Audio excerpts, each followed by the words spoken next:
este ciclo de foro que hemos denominado Aportes de la Psicología a la Educación, Constructivismo y Teoría Sociocultural en Diálogo. Iniciando hoy con el primer foro que hemos denominado Construyendo y Deconstruyendo el Conocimiento, Comprensiones y Reflexiones sobre Constructivismo. Hoy se inicia un ciclo de foros interesantes y nos planteábamos por qué organizar este ciclo de foros. Es allí donde el equipo de componente docente plantea realizar una serie de actividades que van a estar enmarcadas, como dijo la profesora Jennifer, en los 40 años de nuestra universidad y, por supuesto, en el proceso de evaluación curricular en el cual están inmersos todas las carreras de la Universidad Nacional Abierta en estos momentos. Pasamos entonces, ya sin hablar tanto, con nuestra primera forista, la doctora Leonor Mora Salas, quien es psicóloga social, doctora en Humanidades de la Universidad Central de Venezuela, profesora investigadora del Instituto de Psicología de la UCB, líneas de investigación familia, violencia, lenguaje, interpretación, métodos cualitativos de investigación. Actualmente investiga la memoria social que se construye en la literatura venezolana y en familias venezolanas de 2 y 3 generaciones. Es coordinadora de la Maestría en Psicología Social y de la Maestría en Psicología del Desarrollo Humano en la UCB. Mi felicitación por el 40 aniversario de la universidad y un agradecimiento especial por la invitación al foro y a los promotores por la organización del mismo. Me planteé en la discusión previa que tuvimos con el equipo la revisión de algunos conceptos necesarios para tomar decisiones respecto a esa revisión, evaluación curricular que están desarrollando. Traigo algunas ideas, y son eso solamente, ideas para la reflexión, en algo que llamé apuntes sobre constructivismo. Y para iniciar quisiera hacer una actividad que está muy en vínculo con lo que esta corriente de orden más posmoderno hoy nos plantea. La segunda. Quisiera leer un relato muy breve sobre el cual trabajaremos y desde allí pretendo que analicemos algunos conceptos básicos. El relato se llama Disidencia y es de una escritora venezolana muy joven que se llama Enza García. El relato dice lo siguiente, tiene un epígrafe que menciona en nombre de las que no han podido decir nada. En un periódico leyó que otro disidente cubano había sido liberado. Luis entendió que no sabía lo que era un disidente y con ese pliego de papel se limpió entre las nalgas. Le dolía la barriga con un contundente frío que le limaba los huesos.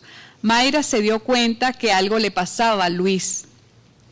En el rancho las moscas lo perseguían todo, desde los labiales que hace tiempo le compró a la comadre que vende productos de Avon, hasta las Barbies desnudas de sus hijas menores, igual los platos a medio llenar de comida. Estas 2 hijas menores se llaman Jenny, que siempre carga trencitas en el pelo y tiene 6 años, y Julie, que tiene 9 años y baila muy bien el famoso baile de la niña, que Super Sábado Sensacional se encargó de poner de moda. Luis tiene 11 años, tiene diarrea y mamá empieza a correr con él a las 11:30 de la noche hacia el ambulatorio. Piensa que son 4 cuadras, que Omar no ha llegado y que a esas horas los choros no perdonan ni recuerdan que alguna vez hasta tuvieron una madre. Y no tienen plata y también hace frío.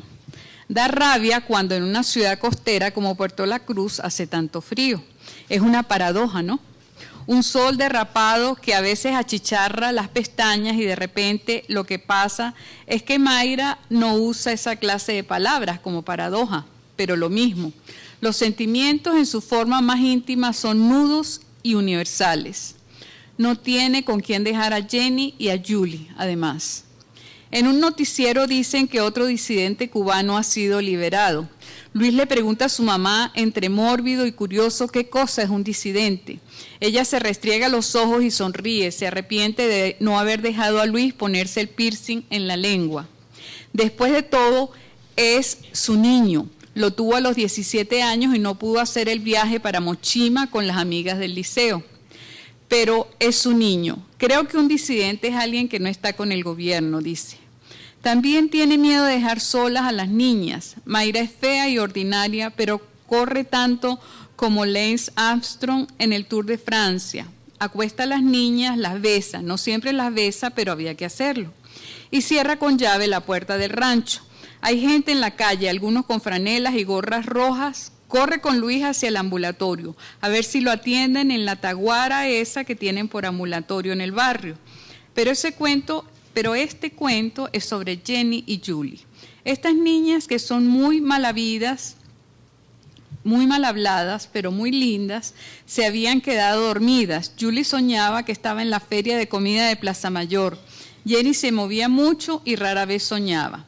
Un ruido a esa hora dentro del rancho, cuando se sabe que están solas, no puede ser nada bueno. O sea, no puede ser San Nicolás dejando regalos, sobre todo porque no estamos en diciembre.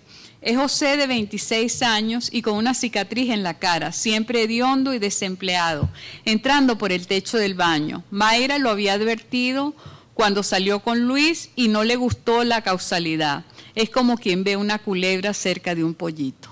Eran ya como las 12:30, Jenny y Julie se despertaron y vieron al hombre saliendo del cuartito donde había un baño a medio construir, sudado y hediondo, con el pantalón abierto.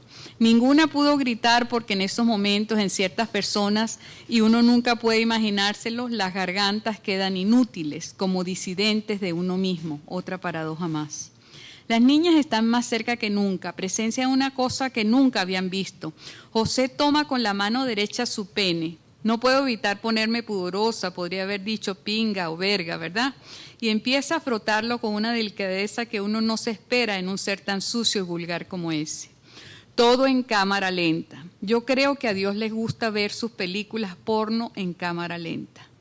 José agarra muy fuerte a Julie. Como es pequeña no puede hacer nada, ni gritar ni oponerse como cuando era una bebé y no quería la sopa. En aquel entonces era posible comerse una resuelta sopa de pollo. Jenny está en un rincón llorando. Mayra está esperando todavía que le hagan algo a Luis. Es una noche absolutamente infeliz y latosa. José tiene agarrada a Julie por las caderas. Le dice que no grite porque si gritas te juro que te mato, carajita. Le abre las piernas y la encaja en su miembro inflamado y la agita muy, muy rápido. Julie no puede sino gritar. La garganta se ha liberado, una verdadera revolución. Eso le arde, le duele desde la entrada de la vagina hasta el ano y muy adentro. Le duele en su pecho, en su frente. Todo en sus minúsculas cavidades es mordedura y cámara lenta. José gruñe y suda hilos de saliva con olor a piedra, o perico, o monte, o todo junto. La verdad es que yo no sé mucho de esas cosas. Julie, la agitada, descubre que Dios estaba en su día libre y que esa sangre que expide a borbotones a medida que José mete y saca rápidamente su miembro, nadie jamás se la devolverá. El semen y la sangre se revolvieron dentro de la niña. José salió por donde había entrado y Jenny, que empezó a gritar, se escurrió por una ventana y trajo consigo a la tía Jaira. La agitada sangrante no se movía, las lágrimas le pesaban mucho y por eso ya no lloraba. Su dolor tenía otro idioma para decirse. Se desmayó. Un hospital, una operación, suturas, sopa. Julie no podría tener hijos, según informaron. Jenny lloraba mucho si se quedaba sola. A José días después lo agarraron enconchado en un rancho, lo lincharon y lo tiraron a una quebrada. Pero una cosa muy importante debo agregar. Ese día por la mañana Mayra había quedado preñada del marido. No, del marido no, sino del tipo del abasto. Pero bueno, el caso es que parió una tercera hija, Jorgelis. 5 años después es Jenny quien tiene diarrea y Mayra empieza a correr con ella. No piensa en nada malo porque el ambulatorio seguro estará funcionando mejor con este gobernador nuevo. Ella no entiende de poesía, pero le parece lindo que el gobernador escriba poemas. O a lo mejor se encontrarían con un médico cubano de esos que andan con las misiones y salvando vidas milagrosamente, según ha contado el primer mandatario. Mayra le pide a Julie que cuide a Jorgelis. Luis ya no vive con ellas porque le ha montado un rancho a una prima segunda a la que dejó preñada. Una perra andaba maluca y sería por eso que los perros se habían pasado todo el día revueltos. Hay días más revueltos que otros, donde el cuerpo duele y el optimismo se escapa por las cloacas. La pequeña va al baño, pega un gritico para que la hermana venga a limpiarla. Julie toma un pliego de papel para quitarle los rastros de excremento y una idea relampaguea en su cabeza. Le dice a la hermanita que no vaya a decir nada, pero que le haga ese favor. Empieza a meterle uno a uno los dedos en el culito, uno por uno, con paciencia y disposición hasta el fondo. Eso le causaba gracia a Julie. Tenía que ver con un sueño que siempre tenía, donde un tornillo se empeñaba en entrar a la fuerza en una tuerca que era mucho más chiquita. Después del estremecedor relato, les voy a pedir que en parejas hagamos una breve, muy breve discusión con respecto a los contenidos del mismo. ¿Ya eligieron su pareja? Ok.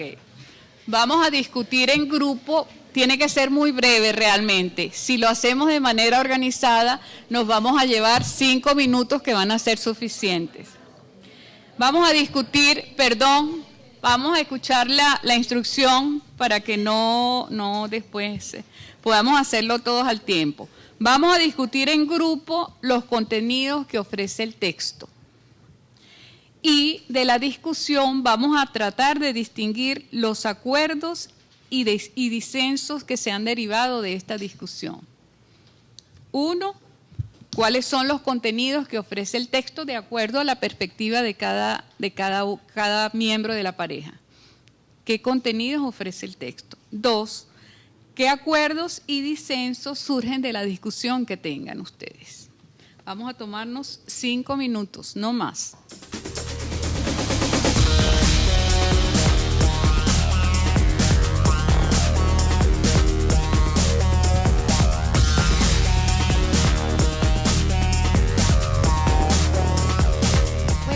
Uno de los acuerdos a los que habíamos llegado, como de manera reflexiva, es que pareciera que la pobreza, que el desconocimiento, en este caso, es como sinónimo de pobreza, como que están como muy enlazados ambas cosas y pareciera que carecer de recursos monetarios conlleva a tener una calidad de vida o unas condiciones que favorecen este tipo de situaciones.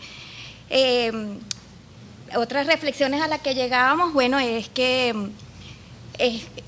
que yo me pregunto, ¿con cuánta frecuencia ocurre esto en nuestra sociedad? Sobre todo en la situación en la que estamos viviendo, en la crisis que estamos viviendo. ¿En qué contexto? Si nada más sucede en contexto de pobreza o en contexto también de otras clases sociales, con otras posibilidades. Y habíamos hablado también de que bueno, que es cíclico, que es una realidad que se repite. Eso lo reflexionaba mi compañera Jessica, que no se rompe esa cadena. Le pasó a la hermana mayor, luego le pasa a la menor y así probablemente la próxima generación volverá a pasar por la misma situación. Pareciera que es algo cíclico. Habíamos también, bueno, entre las otras cosas que esa otra pregunta que me hacía yo, ¿cómo se rompe esa cadena? ¿Y cuál es la responsabilidad que tenemos nosotros, los que nos dedicamos a la educación, en esa ruptura de esas cadenas, pues de romper con esos ciclos? Eso me quedó como reflexión y bueno, eso. Con respecto al objetivo de la instrucción, bueno, estábamos también hablando, depende de, incluso, claro, uno empieza a imaginar muchas cosas, ¿no? De qué curso sería, qué contenido, pero en términos generales pudiera ser analizar las causas sociales que generan el abuso sexual en una familia, por ejemplo. Y depende también del momento en el que quisiéramos dar la instrucción, si es al principio, al final. Yo pensaba, bueno, si es como a manera de reflexión, pues bueno, se le pudiera presentar el relato y que bueno, que concluya allí algo parecido a lo que estábamos haciendo, cuáles han sido qué características de ese entorno ha favorecido que eso haya sucedido, pues. Eso es lo que nosotras acordamos. Consideramos que es un texto muy rico, altamente emotivo. Se pudiera calificar lo que en comunicación se llama un storytelling, ¿no? O sea, cómo logra mover la emoción. Creo que todos quedamos impactados cuando la profesora estaba haciendo la narración, ¿no? Y coincidíamos Helen y yo que además de todo lo que compartía acá la compañera y lo que decía la profesora ya, hablábamos de que se pueden como visualizar muy claramente, y en esto estuvimos de acuerdo las dos, temas claritos como abuso infantil, pobreza extrema, delincuencia, es decir, desde el punto de vista social se le puede sacar un montón de, o sea, están como bien marcados, ¿no? La violencia de género, y todo lo que implica la violencia, ¿no? Como decía ahorita la compañera. Luego envuelve, obviamente, una problemática social muy marcada, y ahí acompaño la reflexión que hacían hace rato, o acompañamos la reflexión porque estuvimos de acuerdo en referente a lo que tiene que ver con el tema educativo, la falta de valores, la ausencia muy marcada, por ejemplo, del tema de la paternidad que se ve allí.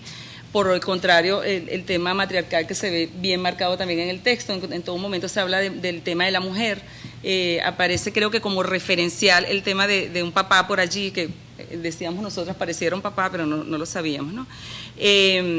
Y el tema, o sea, es decir, esto engloba lo político, lo social, lo cultural, lo económico, es decir, es un tema como que bastante complejo que a través de un relato, en mi opinión y en opinión de la compañera magistralmente hecho, digamos, con letras bien llanas, pues es bien profundo, ¿no? Lo que pretende es acercarnos un poco a al constructivismo en la práctica. Y justamente en la práctica de construcción de conocimiento, es decir, cómo de modo activo construimos el conocimiento, ¿no? Y cómo en la construcción del conocimiento la presencia del otro, su pareja, quienes tenían al lado, aportan elementos en la medida en que suman, en la medida en que disienten, que no están de acuerdo. Es decir, en esa medida el conocimiento que desde allí se construye es distinto a el aprendizaje que podemos considerar que estamos realizando solos. Y ese solos en unas comillas bien gruesas, ¿no? O sea, porque nunca realmente solos, ¿no? Siempre habrá la referencia a vas a la comunidad, identificas, te implica un acto de interacción, ¿no? Fíjense que hemos señalado algunos conceptos que creo que es importante que saquemos en limpio de acá, que tiene que ver con el lenguaje, es decir, cómo recibimos la experiencia del relato por la vía del lenguaje, cómo la discusión que nosotros establecimos estuvo mediada por la vía del lenguaje, cómo en la discusión se dio un intercambio intersubjetivo, la experiencia, las relaciones, la historia del otro sumada con la mía, dio un cariz muy particular a el ejercicio. Es decir, si ustedes lo comparan, luego tienen la oportunidad de comparar el ejercicio que tuvo cada una de las parejas, puede ver un elemento particular. Distinta hubiera sido la orden, vamos a identificar los conceptos de pobreza, de matricentrismo, de violencia de género, etcétera. O sea, una cosa que les da el profesor con toda la autoridad, no. Desde la experiencia de cada quien, cómo les impacta el texto, ¿no? Y desde allí construimos una vía entre todos, ¿no? Entonces está presente el intercambio intersubjetivo. Está presente otro elemento que tiene que ver con lo relacional, es decir, la historia de relación que tenemos nosotros con unas experiencias similares o cercanas a esta. Y digo experiencias que tengan que ver con la pobreza, con el maltrato, con la violación, etcétera. Directas por la vía de la lectura, por la vía de la experiencia de otro, etcétera. Y otro elemento importante allí que tendríamos que revisar en estos apuntes sobre el constructivismo, tiene que ver con la verdad. Es decir, ¿quién tiene la verdad? De las personas que expusieron, hay una verdad en cada exposición, es decir, hay una verdad que se construye desde los elementos que yo tengo. Es decir, no es más verdadero la experiencia de trabajo que hicieron Lilimar y Helen, ¿verdad?, que las que pudieron haber hecho las otras compañeras que nos compartieron. Es decir, no hay una verdad absoluta en esto. Hay versiones de una realidad que construimos conjuntamente. Entonces, estos 4 conceptos son muy importantes para lo que vamos a seguir mirando en adelante, ¿sí? Yo traje para compartir 2 elementos, 2 corrientes teóricas que abrevan del constructivismo. y una tiene que ver con la filosofía constructivista de Nelson Goodman y la otra con el construccionismo social de Kenneth Gergen. Y de allí vamos a tratar de mirar algunas derivaciones y aplicaciones. Antes deberíamos ubicarnos un poco en lo que algunos autores llaman galaxia constructivista. Y ustedes nada más desde allí podrían mirar y decir qué bonitas las figuras. Las figuras son bonitas, pues son tomadas del arte, y del arte desde una experiencia constructivista también, es decir, el constructivismo nos toca y nos modela desde muchos ángulos, desde la filosofía. En primer lugar, yo tengo aquí desde la sociología constructivista de Berger y Luhmann, quienes están interesados en el estudio de la realidad y del conocimiento, ¿no? Pero ese estudio lo hacen directamente con el hombre de la calle en distintas sociedades. Entonces, estas nociones justamente de realidad y conocimiento van a variar en el momento histórico, porque la historia está jugando un papel muy importante allí, y en las características culturales que definen una sociedad. Entonces, estos son para los sociólogos constructivistas dos elementos importantes, ¿no? La realidad, el conocimiento y la diferencia que marca la construcción de ideas desde el sentido común o desde la elaboración científica, y la diferencia cultural del lugar donde se realice, ¿no? Además,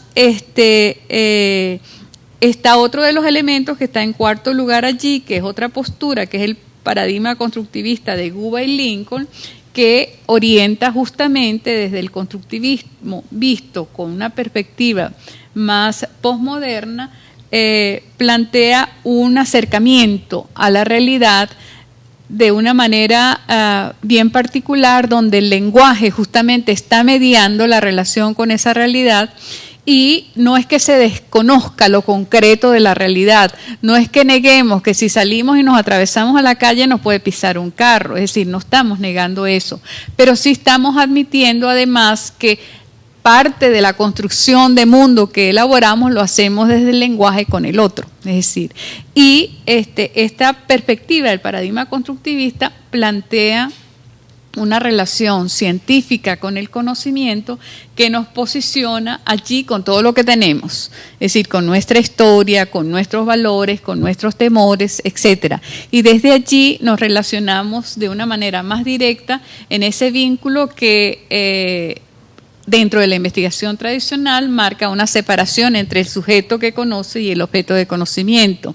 Además, estamos dentro del paradigma constructivista de la investigación en una actitud de permanente interpretación de la realidad, de aportes en esa construcción de verdad que sabemos que es temporal, que es convencional, que está sujeta a una temporalidad, a una convencionalidad cultural. En el caso de, pasamos a la siguiente, para la filosofía constructivista de Goodman justamente nos plantea es un relativismo radical. Allí hay una ruptura con el absolutismo, es decir, con aquellas verdades que se posicionaban y que eran inamovibles. Aquí no, aquí se nos plantea justamente un relativismo radical donde la realidad necesariamente es de tipo convencional según el tiempo y la cultura. Es decir, son las convenciones que nos ayudan en un momento determinado a decir que hay violencia de género o no. ¿Podríamos hablar de violencia de género en el siglo XIX con estos términos? ¿Sí o no? No. Es decir, el siglo XXI, con todo el desarrollo de la ciencia, con todo el movimiento feminista, con todas las experiencias en estudios de mujeres, las que nos llevan a hablar por convención en este momento, porque es un acuerdo social el que tenemos, de violencia de género dentro de este texto, ¿sí? De pobreza, de características similares en muchos estados del país, es decir, es la experiencia de este tiempo, la realidad cultural y social que vivimos, la que nos lleva a partir de esas convenciones para que nosotros en el intercambio que hacemos con el otro podamos compartir esos significados, es decir, es común ese acuerdo porque es una vivencia que es compartida. ¿Me explico o no me explico? ¿Sí? Y creo que es importante que estas cosas que apenas son píldoras las situemos para poder seguir reflexionando en torno a ellas, ¿no? La propuesta de Goodman también se asienta sobre sistemas de símbolos verbales y no verbales, que son los que nos permiten crear diferentes versiones de mundo. Es decir, las convenciones simbólicas desde el punto de vista del lenguaje, los conceptos teóricos que nosotros manejamos allí, son los que de alguna manera nos ayudan a situar históricamente una realidad política dentro del mismo relato, porque el relato no tiene desperdicio y hay muchísimas cosas para analizar, ciertamente, pero es justamente la realidad y la vivencia de esa realidad las que nos permite tener una significación común, y podemos hacerlo y discutir en otro espacio con otra pareja un texto como este y tendremos elementos comunes, no porque lo hayamos hecho con nuestros compañeros de trabajo de aquí de la universidad, ¿sí? Es decir, la sociedad está marcada por estas convenciones y son las que permiten que haya el acuerdo de significados.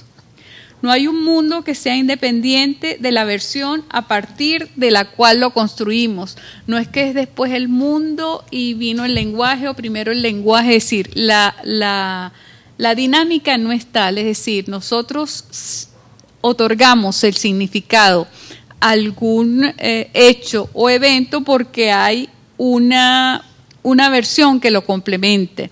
Y la versión en sí misma no existe si no existiera el lenguaje que pudiera hablar por ella. ¿Sí?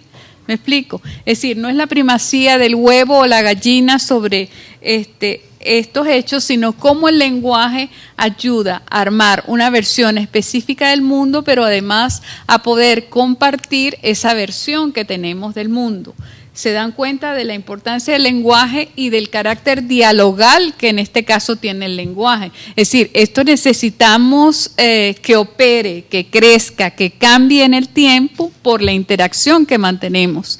Es el intercambio el que nos lleva a actualizarnos en significados distintos sobre hechos comunes, ¿sí? Es decir, hablábamos de maltrato o no sé de qué otras cosas hablaríamos antes de hablar de violencia de género, de violación, de abuso, es decir, hablábamos de otras cosas antes de actualizar nuestra significación a violencia de género.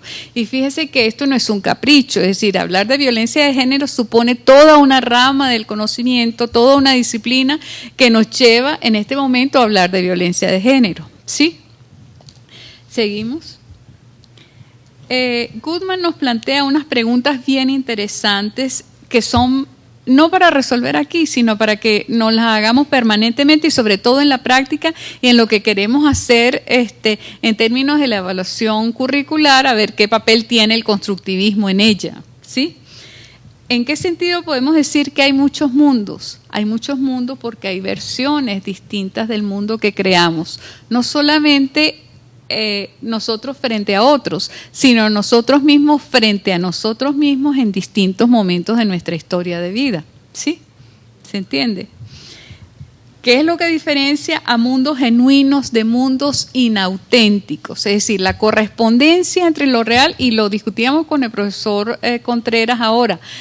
Esto es un relato de ficción, el que leímos, de disidencia, pero que recoge y representa una realidad social que no podemos negar, porque sabemos de su existencia objetiva. Es decir, no es la subjetividad de Enza García que la colocó en un cuento que se llama Disidencia, sino que es la ficción, que ella se vale de la ficción para recrear y representar un evento de la vida cotidiana.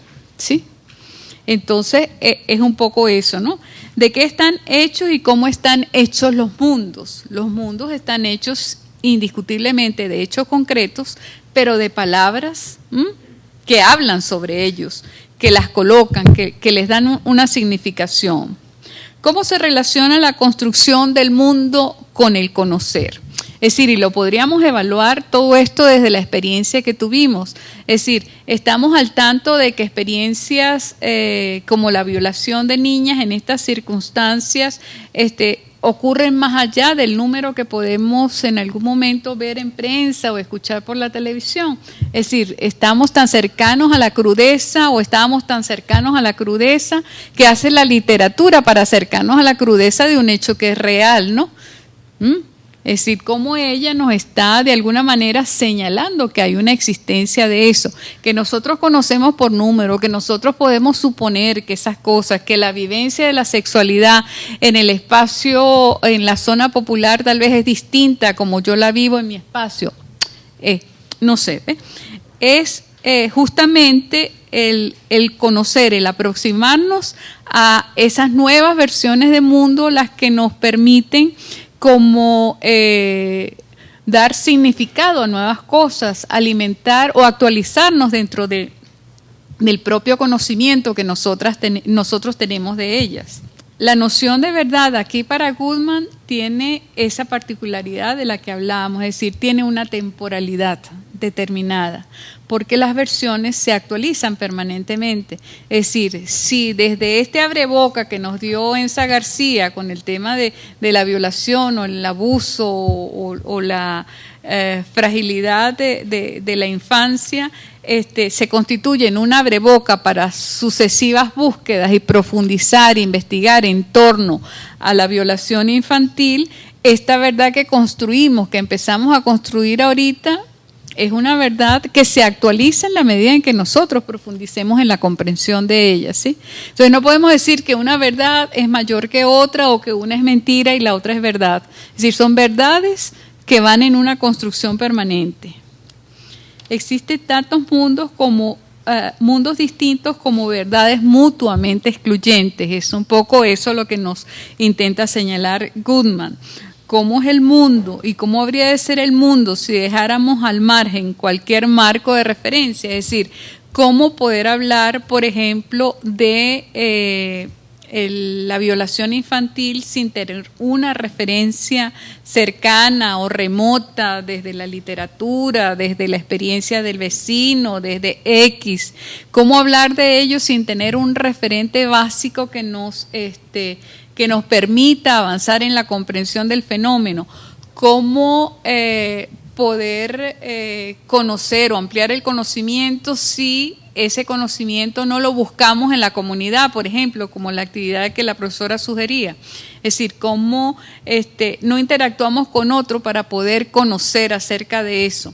Es decir, aquí claramente se plantean esos conceptos básicos que les señalaba al comienzo con respecto a esta postura del constructivismo, porque frente a esa galaxia constructivista que les mencionaba, hay elementos que son comunes y ya cuando veamos un poco lo del construccionismo social, podemos destacarlo mucho más, pues el lenguaje, la actitud interpretativa, lo relacional y la verdad son elementos que van como tejiendo conexiones entre una postura y otra.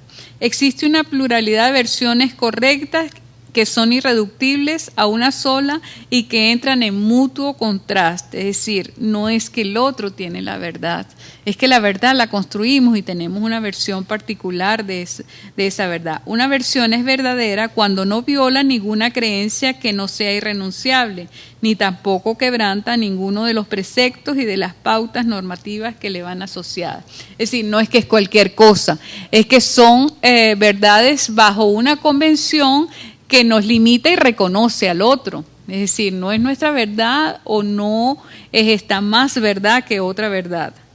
Pasamos a la siguiente. ¿Cómo hacemos y juzgamos las versiones del mundo? Los universos que están hechos de mundo, así como los mismos mundos, pueden construirse de muchas maneras. Y es muy claro cuando uno piensa, por ejemplo, en el arte o piensa en la música, que uno pudiera decir, o en la misma literatura, que son actividades más individuales. Pero sin duda no, es decir, poder recrear una experiencia social como la que Enza nos recrea aquí en este cuento de disidencia, implica una actividad relacional externa bien amplia, ¿no? Es decir, para hablar con cierta autoridad con respecto a lo que se está diciendo. La construcción de mundos, tal como la conocemos, parte siempre de mundos preexistentes, de manera que hacer es rehacer, es decir, crear una versión nueva sobre verdades ya existentes. Actualizamos, es decir, lo que nosotros podamos agregarle, y ustedes muy bien han hecho, sé que todos, pero las personas que lo compartieron con nosotros, lo que han hecho es, tras su experiencia interpretativa, enriquecer la versión que tenemos de la lectura de este cuento, de la experiencia de la violación infantil. Es decir, es el agregado que se hace sobre cada una de estas cosas la que nos permite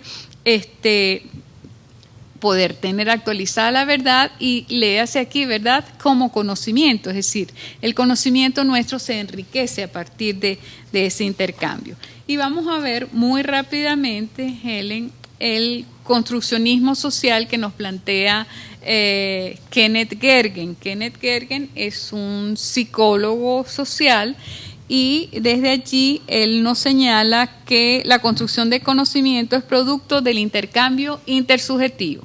O sea, cosa que ya hemos hecho y además hemos hecho en carne propia, ¿sí? En el intercambio que hicimos.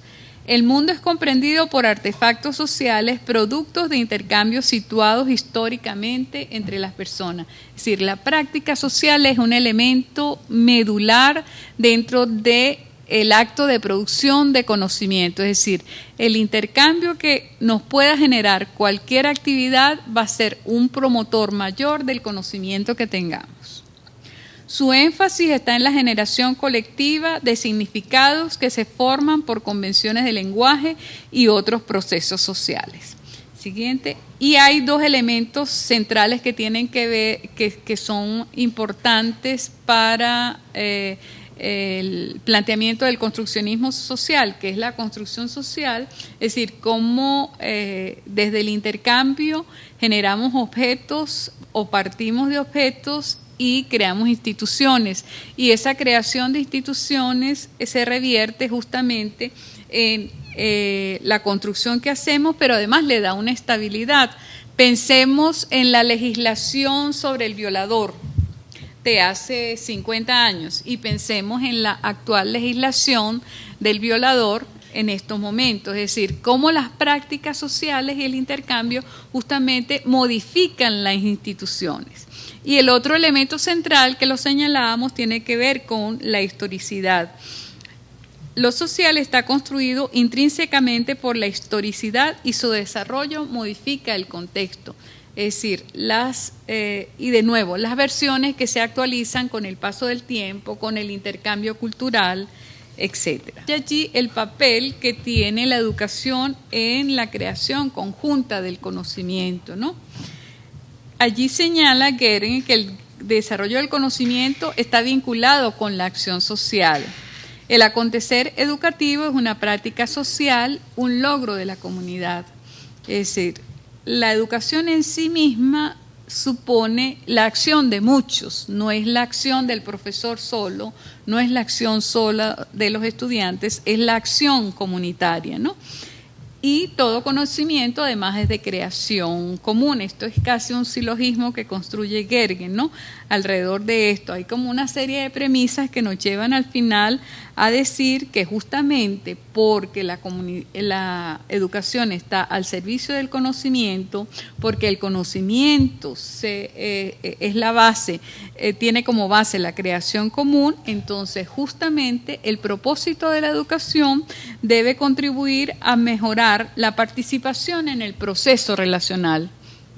Es decir, justamente la educación debe promover el intercambio que permite la construcción de conocimiento. Siguiente y última.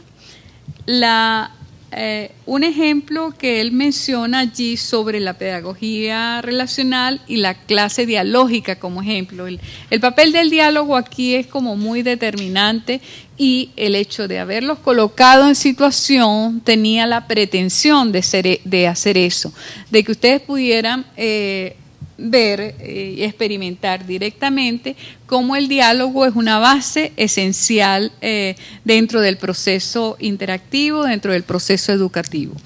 pero además el diálogo no necesariamente debería ser el centro único y exclusivo, pues, es decir, dentro de la educación, y ustedes como docentes bien lo saben, el rol es muy variado. El rol puede ser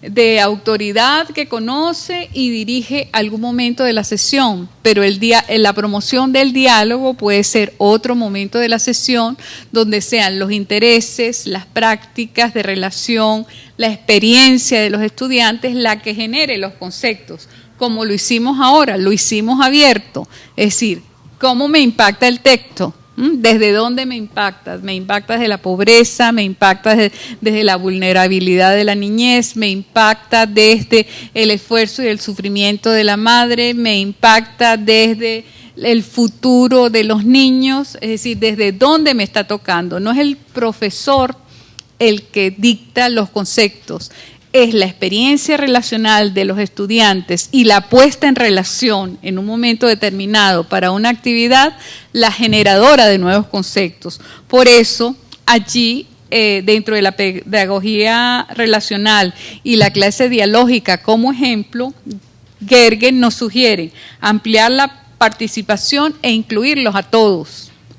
Dar oportunidad para que las preocupaciones de los estudiantes determinen los temas de discusión. Reconocer la inteligibilidad de los estudiantes y evitar corregirles. Es decir, es preferible un comentario más proactivo que correctivo, ¿sí? Sustituir el objetivo de la verdad por la diversidad de realidades inteligibles, comprensibles. Es un poco eso. ¿Cómo logramos, cómo se acerca esto a la práctica de la educación a distancia? Será un tema que a lo mejor podamos debatir. Yo probablemente no pueda decirles mucho alrededor de esto, pero sí sostener y defender que la práctica constructivista desde la perspectiva de la posmodernidad facilita procesos de aprendizaje y enriquece procesos de aprendizaje profundamente.